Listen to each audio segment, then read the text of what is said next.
Olá pessoal, sejam bem-vindos a mais um vídeo da City Systems Automação. Eu sou o Cristiano e hoje eu estou aqui nesse vídeo para falar um pouquinho sobre painéis elétricos, tá? Bom, primeiro antes de falar sobre painéis elétricos, a gente vai falar por que se usa painel elétrico, né? Como que surgiu essa necessidade, né? Quando a gente vai ter uma automação, a gente tem um projeto, a gente tem que partir para um projeto de automação, primeiro a gente tem que ter uma descrição daquele processo, né? E eu não estou falando só de automação, não. Pode ser um painel de comando, um painel de controle, um painel de energização para um prédio, seja para sua casa. Você tem que ter uma descrição do que vai ali, né? Então, a primeira coisa seria o quê? Por exemplo, aqui tem um exemplinho básico de uma descrição de processo. Tipo, etapa 1, ligar uma máquina. Aí depois você tem a transição entre a etapa que é selecionar a rotação. Depois você tem a etapa 2, que é iniciar a operação. Aí você tem uma transição novamente, né? Para a caixa que a caixa tem que estar numa posição. Depois você tem uma reversão de um motor, né? Então aqui tem uma descrição básica de como que tem que funcionar, né? A partir dessa descrição a gente consegue fazer um projeto elétrico. Então aqui é um projeto de uma partida de um motor que pode girar tanto num sentido quanto no outro, tá? Legal. Depois que surge o projeto, a gente tem que pegar todos esses componentes e estruturar eles para que isso torne realidade e realmente parte para a implementação. A gente vai partir para a implementação, né? Tá, mas aí a gente tem aqui a questão que a gente tem todos os componentes aqui, o motor, né, os meus contatores, disjuntor, botoeiras e tal. Só que o motor, tudo bem, vai lá no processo e vai estar ligado em algum lugar. E os componentes? Onde que vai esses componentes, né? Então aí surge a necessidade do painel elétrico, né? Então aqui eu tenho um exemplo bem legal, porque assim é simples, né? Mas fica fácil de entender. Eu coloquei todos esses componentes dentro de uma caixa, né, enclausurada. Essa caixa ela fornece uma proteção para esses componentes, né? E ao mesmo tempo fica muito melhor, muito mais organizado e bonito no local, né? De forma fácil para quem quer operar. Ali tem o botoeira de ligar, de desligar o motor, né? E os cabos estão todos ali protegidos, né? Não oferece risco nenhum, tá? Então aí a gente tem uma foto do painel fechado e um painel aberto, só para ter uma noção, tá? Então o que é um painel elétrico? Ele é uma caixa ou quadro que acomoda todos os disjuntores, interruptores, temporizadores, relés, CLPs e dispositivos utilizados para energização e controle de um sistema elétrico, tá? Então, vamos ver cada componente desse daí. Quais são os componentes mais comuns que vai no painel elétrico, né? Então, aqui eu tenho a foto de um painel elétrico e aí a gente vai começar a entender aqui o que é cada componente aqui nessa foto, tá? Bom, o primeiro item que eu tenho aqui é o transformador, tá?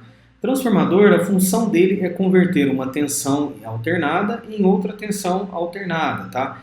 Então, a gente sabe que, às vezes, a tensão que está chegando ali naquela máquina que vai alimentar um motor especificamente, ou algum outro componente, ela pode chegar em 440 volts ou 380 volts, e às vezes você precisa converter essa tensão até para alimentar os equipamentos internos, por exemplo, para 110 ou 220. E aí você usa o transformador. É importante falar que o transformador ele converte tensão alternada em alternada, tá? Igual está sendo falado aqui.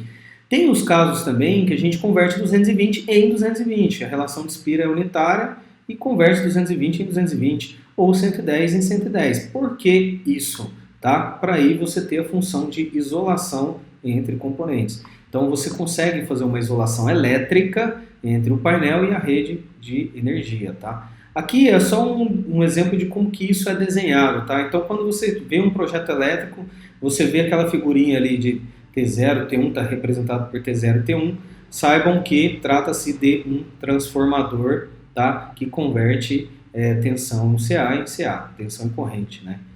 Bom, o segundo elemento aqui é um CLP, tá? O CLP é o controlador lógico programável. Ele é considerado o cérebro do painel de comando, ele é capaz de ler entradas e a partir disso executar lógicas e comandos para operar as saídas, tá? O CLP, ele realmente é o cérebro da automação. Hoje em dia é muito comum você encontrar ele em painéis elétricos. Antigamente você fazia toda uma lógica com relés, né, e placas eletrônicas. Hoje isso não é mais usual. Então o CLP realmente é o que você encontra bastante hoje em dia em painéis elétricos. E ele realmente tem a função de ser programado para poder executar uma lógica quando você está lidando com um projeto de automação e um comando elétrico, né? Bom, aqui é a fotinha, né, o desenho, vamos dizer assim, de como que é o CLP. Você vai achar ele de várias formas. Eu tenho um desenho ali representando um CLP com uma CPU, né, com saídas, né, e eu tenho aqui na minha direita uma cara de um CLP, onde eu consigo enxergar aqui as entradas aqui em cima e as minhas saídas aqui embaixo, tá? Aqui no caso é um CLP a relé, tá? As entradas sempre representadas pela letra I e as saídas representadas pela letra Q, tá? Então ele pode aparecer num projeto elétrico dessa forma aqui, tá? Bom, o terceiro componente aqui seria a fonte de alimentação, tá? Tá, mas se o painel ele tem um transformador ali, está chegando corrente alternada, né?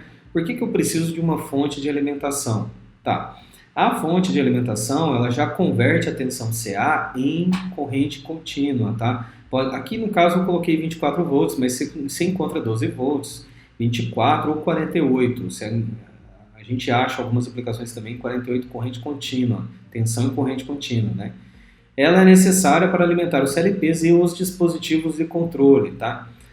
Bom, mas por que eu uso fonte de 24 volts? A fonte de 24 volts ela é muito aplicada porque ela reduz o nível de ruído, ela garante uma confiabilidade melhor no processo, tá? Ela é mais simples porque quando ela sofre uma sobrecorrente, ela simplesmente desarma e aí é só você ir lá e rearmar ela, então ela não danifica, então ela tem a questão de segurança e ela tem a questão também de oferecer menos ruído para a parte de controle, tá? Então usa-se muito fonte 24 volts em painéis elétricos, é muito comum você ver. Ela que faz a alimentação de CLPs, de válvulas, de sensores, é muito comum hoje em dia você ver o acionamento em 24 fontes de 24 volts em painéis, tá? Aqui você tem uma foto de uma fonte 24 volts e ali o desenho representativo de como que você encontra em projetos elétricos o desenho. Então eu tenho o primeiro desenho aqui, né, de uma fonte em duas fases, monofásica ou bifásica, né, e aqui a gente tem um desenho de uma fonte trifásica, tá? Bom, outro componente seria o switch Ethernet, tá? O switch industrial. O switch industrial ele está sendo muito utilizado também ultimamente em painéis elétricos porque ele realiza conexão entre os componentes de comunicação, né? Conexão entre os componentes que possuem comunicação, nesse caso CLPs e HMs, né? E redes de sistema de informação e software supervisório. Então ele permite com que tudo que está sendo executado ali no painel elétrico pelo CLP e tudo, você consiga enviar via protocolo de comunicação para um PC ou interfacear isso, o que está acontecendo ali no CLP com uma IHM. Então ele faz a interconexão colocando todos esses componentes em rede, tá? Para quem não conhece, um switch a gente vê muito hoje em dia em residência mesmo, oferecido pelas operadoras, aquela caixinha que vem pelas operadoras de internet, né, onde você liga um cabo de rede. Então ali ela permite que você coloque tudo em rede, tá? Posso vir aqui, por exemplo, e ligar um computador direto aqui no meu painel para comunicar com alguns dispositivos, ok? Aqui embaixo eu estou vendo um switch, tá, de 5 portas, tá? E o desenho dele representativo que pode ser encontrado num projeto elétrico, tá? Bom, o quinto item é o disjuntor. O disjuntor ele tem a função de proteger as cargas em caso de curto-circuito ou sobrecargas elétricas, tá? Então todo o painel, para você ligar ele, geralmente você vai fazer a ligação, energizar ele operando um disjuntor, né? Você vai ali e liga a chavinha do disjuntor para poder ligar ele. E ele realmente protege as cargas e os cabos elétricos, né, de curto-circuito. Então se tiver um curto-circuito no sistema, ele vai desarmar e vai desenergizar o painel, tá? Então aqui alguns exemplos de disjuntores, enquanto que os primeiros de cima são disjuntores comuns, né, que são muito encontrados aí em residência, a gente vê muito isso aqui em quadros elétricos, né? Os disjuntores de baixo são os famosos disjuntores motores, né, que eles fazem a proteção térmica também, né? Então isso aqui é muito aplicado em motores elétricos. E aí a gente tem a representação monofásico, bifásico e trifásico, tá? Então isso aqui é o desenho de como eles podem ser encontrados nos projetos elétricos, tá? Bom, o número 6 aqui, um componente, a gente chama de chave seccionadora. Ela é responsável por desconectar toda a energia do painel de comando. Geralmente ela possui uma haste que conecta com uma manopla na porta do painel, tá? Então, se a gente observar aqui no desenho, tá? Ele tem uma manopla aqui, ó. Então a gente vai ver que essa manopla ela liga, desculpa, isso aqui é uma haste, né? Ela liga, essa haste ela liga a chave seccionadora com uma manopla externa ao painel que permite que você desligue tudo ali, entendeu? Então, enquanto que o disjuntor ele faz a proteção, você pode desenergizar todo o circuito ali também pelo disjuntor, mas a seccionadora realmente ela só tem o objetivo de ligar ou desligar, é uma chave, né? E você pode fazer isso sem abrir a porta do painel. É até aconselhável fazer isso por questões de segurança, né? Então aqui eu tenho a representação das chaves, né? Então aqui são chaves trifásicas, né? Aqui é um exemplo de manopla, tá vendo? Uma manopla externa aqui. E olha só essa manopla aqui, tá vendo? Ó, ela tem uma haste, tem a manopla aqui e tem a chave aqui que vai no trilhodinho ali dentro do painel, tá? Ok? Bom, eu tenho também as canaletas, tá? Então essas canaletas servem para quê? A função dela é alocar no perímetro das placas, são alocadas, né, no perímetro da placa de montagem do painel de comando e entre filas dos componentes elétricos, e sua função é alojar os fios que interconectam os componentes elétricos. Então olha só, eu tenho canaleta aqui, ó, toda em volta do meu painel, porque eu quero organizar melhor os cabos que estão ligando esses dispositivos aqui, tá? Eu tenho canaleta perfurada, eu tenho canaleta de vários tamanhos, né? São diferentes tamanhos aí que a gente encontra no mercado, dependendo do seu projeto, tá? E a função dela é realmente, olha como que fica bonito o painel quando você usa canaletas, né? Elas ficam fixadas aí na placa de montagem, essa placa aqui onde está sendo colocado todos os componentes, a gente chama de placa de montagem, tá? Então aqui é a foto de algumas canaletas de diferentes tamanhos aí que a gente pode encontrar no mercado, tá? Bom, outro componente aqui seriam os bornes, tá? Os bornes, eles são responsáveis por fazer conexão entre dois fios, tá? Então essa é a função deles, permitir a conexão entre dois fios, tá? Alguns bornes são para realizar conexões internas e outros para conectar componentes de campos nos sistemas de controle, tá? Aqui eu estou colocando uma foto aqui de vários bornes e como que a gente pode encontrar esses bornes quando a gente vê um projeto elétrico, tá vendo? Essas bolinhas aqui, ó, são todos bornes, tá? Então aqui está visível mostrando como que tem cabo aqui saindo do cartão de CLP, né? E chegando aqui nos bornes, tá? Então aqui a gente está vendo que eles estão chegando aqui nessas bolinhas aqui nos bornes. Ok? Aqui a gente está vendo nítido também na nossa foto que está vindo aqui os cabos, ó, provavelmente está vindo lá do CLP, né? Passando pela canaleta, tudo organizadinho aqui, chegando nos bornes, tá? E provavelmente aqui vão ser ligados dispositivos de campo, né? Sejam sensores ou válvulas, né? Se for sensores, esses cabos aqui estão sendo ligados na entrada do cartão de entrada do CLP. Se for válvulas, né? Estão sendo ligados no cartão de saída, porque os sensores a gente sabe que fornece sinal para o CLP, né? E as válvulas elas são comandadas pelo CLP. Então uma coisa é entrada e outra é saída. Tanto para um quanto para outro, a gente pode estar usando os bornes para interconectar, né? Ligar os sensores no CLP ou ligar as válvulas no CLP, né? Bom, aqui eu tenho também placas de conexão. Às vezes vai ter bastante painel que a gente nem vai ver placa de conexão, mas pode ser que você encontre sim, tá? Porque a placa de conexão, elas são um pouco mais específicas, né? E elas são para... a função delas é simplificar a fiação de componentes que possuem conectores, tá? Que normalmente precisariam de soldagem. Então vocês podem ver aqui pela figura, ó, que está vindo um cabo, parece um cabo aqui porta paralela chegando na placa, né? E aqui do outro lado eu tenho os cabos conectando aqui. Então a placa ela serve para facilitar isso daí, senão eu teria que vir aqui e soldar esses cabinhos aqui tudo nesse cabo aqui, então não ficaria muito legal, né? Aqui é um desenho que a gente pode ver como que a gente encontra isso num projeto elétrico, né? Então esse quadradão aqui é uma placa, né? E a gente está vendo aqui que chega várias vias aqui num cabo, né? Um cabo multivias, né? Aqui tem um cabo multivias, aqui tem outro cabo multivias que está sendo conectado cada cabinho, né? interno aqui, cada via, né, está sendo conectado nessa placa de conexão, tá? Bom, depois eu tenho os fusíveis. Os fusíveis, eles, como os disjuntores, né, eles protegem as cargas contra sobrecorrentes, pois eles têm a função de romper o filamento interno quando submetido a uma corrente maior do que ele suporta, tá? Ó, o disjuntor tem sua função e o fusível tem sua função. Os dois são necessários, tá? O disjuntor, ele tem uma característica de desarmar quando tem uma sobrecorrente, e depois você pode rearmar ele. Então, isso é bom, né? O fusível, ele já é diferente. Na hora que ele atua, ele realmente rompe o filamento e você tem que substituir esse fusível, tá? Ele não é reaproveitável. Uma vez que ele atuou, você tem que fazer a substituição dele, tá?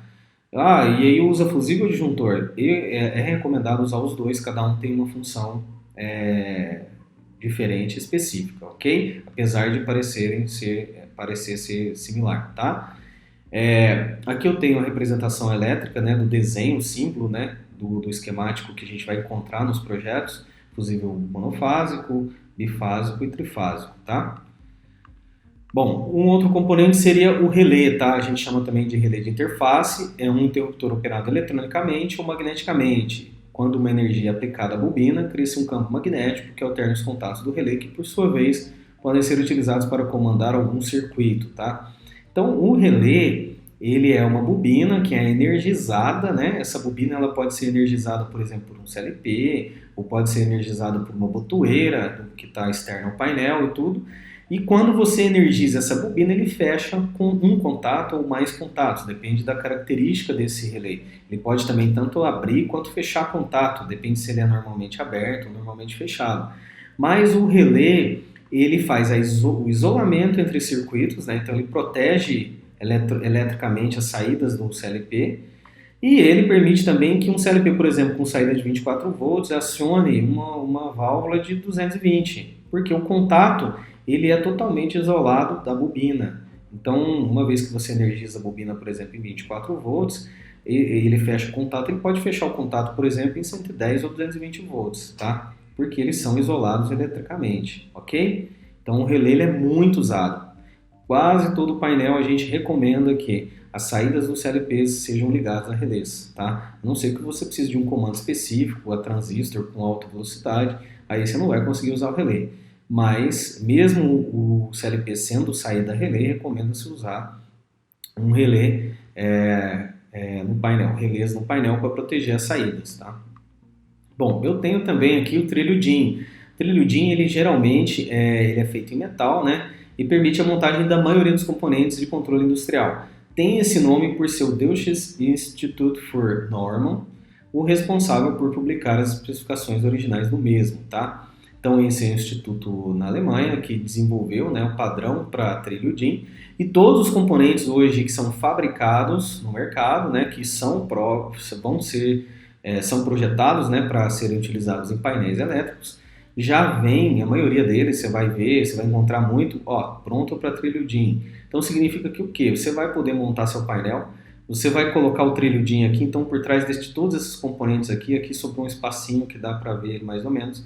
Por trás de todos esses componentes tem um trilho DIN, né? E aí você vai encaixando esses componentes aí todos no trilho DIN, tá? Então eles vão encaixando aqui, fica fácil de depois, se um componente queimar e precisar substituir, é fácil de remover ele do painel e ele fica bem firme, tá? Quando você coloca novamente.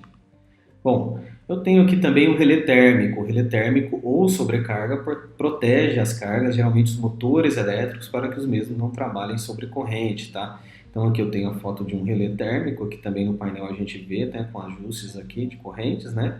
E aqui o símbolo dele, como que você pode encontrar um relé térmico em um projeto elétrico, tá?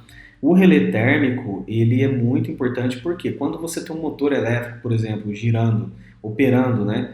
E aí ele sofre uma sobrecarga, quando ele sofre essa sobrecarga, ele gera uma corrente maior circulando pelo circuito, e essa corrente maior, ela gera um aquecimento. E esse relé térmico, ele tem esse nome justamente porque ele detecta esse aquecimento e ele atua, ele desliga o circuito de comando para que o motor pare, tá? Então ele evita que o motor queime, ok? Bom, eu tenho aqui também os contatores. O contator ele é o mesmo que um relé, tá? A gente viu que o relé ele faz isolação entre circuitos e permite o comando de dispositivos, né? Só que o contator ele já é voltado para altas potências. Então o contator ele é exatamente o mesmo que o relé, só que ele se diferencia por possuir tamanho maior, possuir três polos e ser geralmente, né, ele possui três polos e ele é muito aplicado no comando de motores elétricos, tá? Então aqui eu tenho a foto de um contator, né, com três contatos. Desculpa, aqui não é uma foto, aqui é o esquema elétrico de como que ele pode ser encontrado, tá? Geralmente ele é encontrado também junto com uma bobina. A bobina atua, energiza e aí fecha os contatos.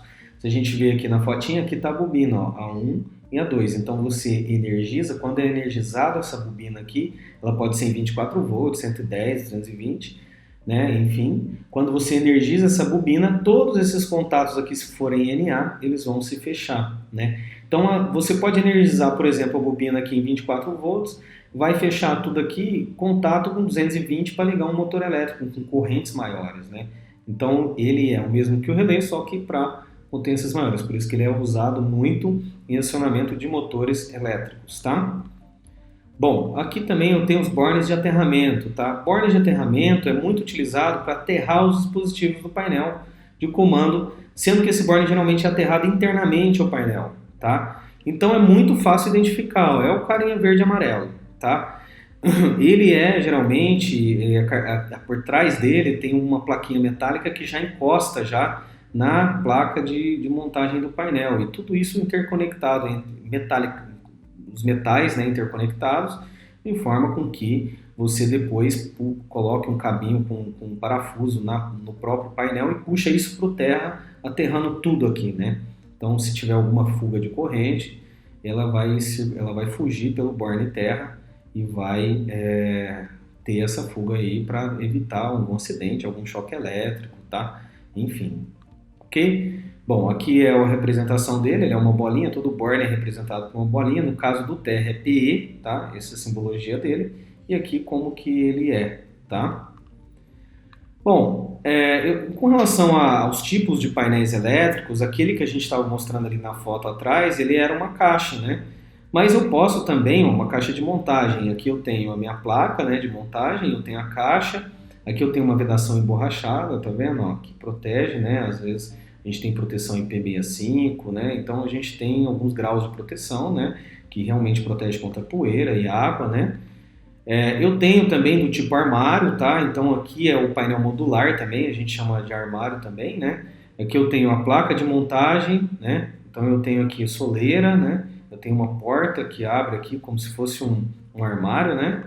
Eu tenho mesa de comando, isso é muito legal também, a gente vê muita indústria, geralmente o pessoal corta aqui, coloca IHM, coloca botoeiras e tudo para operar realmente o equipamento, e aqui embaixo fica todos os dispositivos de acionamento, né? E eu tenho também CCMs, aqui são só alguns tipos, a gente tem vários outros, tá? Mas aqui são os tipos básicos que a gente pode encontrar. O CCM é um circuito de comando de motor, tá? Então você pode ver, cada gaveta aqui geralmente é um conjunto de contadores e relés térmicos, né, que faz o acionamento de um motor especificamente da área lá de industrial, tá? Bom, a gente tem também alguns acessórios, né, e fechos. Eu vou falar primeiro um pouquinho de acessórios aqui, ó. Então, quando a gente fala aqui, por exemplo, de painel aqui, ó, modular, aqui a gente já pode ver alguns acessórios. Olhais, tá vendo? Olhais em cima aqui, porque às vezes você monta um painel e ele fica muito pesado. Então, na indústria, para carregar e descarregar, o cara pode levantar ele com guindaste, pode levantar com uma ponte rolante, entendeu? Então, os olhais, eles são muito úteis para isso, tá? Aqui eu tenho uma base, né, que a gente chama de soleira também, né? Isso aqui é um painel autoportante que a gente fala. Então, isso aqui é para fixar ele no chão, né? Ele fica ali fixo, né? Eu tenho aqui um porta-documentos, todo painel elétrico tem um projeto elétrico, né? E é importante que esse projeto esteja disponível para o eletricista. Quando ele abre o painel, ele quer saber como que está tudo ligado ali, como que está a lógica interna, ele pega o desenho e sabe como que está estruturado aquele painel, né? Eu tenho os fechos, né? Então aqui na porta geralmente eu tenho os fechos. Tem fecho com tranca, tem fecho com manopla, né? Enfim, tem vários tipos de fechos aqui. Aqui é só um exemplo para a gente ver, tá? Então aí são alguns acessórios. Tem outros que não está aparecendo aqui. Tem lâmpada que a gente coloca, né, de iluminação, fim de curso, para quando a porta abre, a lâmpada acende automaticamente, para ficar fácil, né, a iluminação da interna do painel. Então tem várias coisas aí que a gente pode estar aplicando para deixar um projeto legal e fazer um painel legal, tá?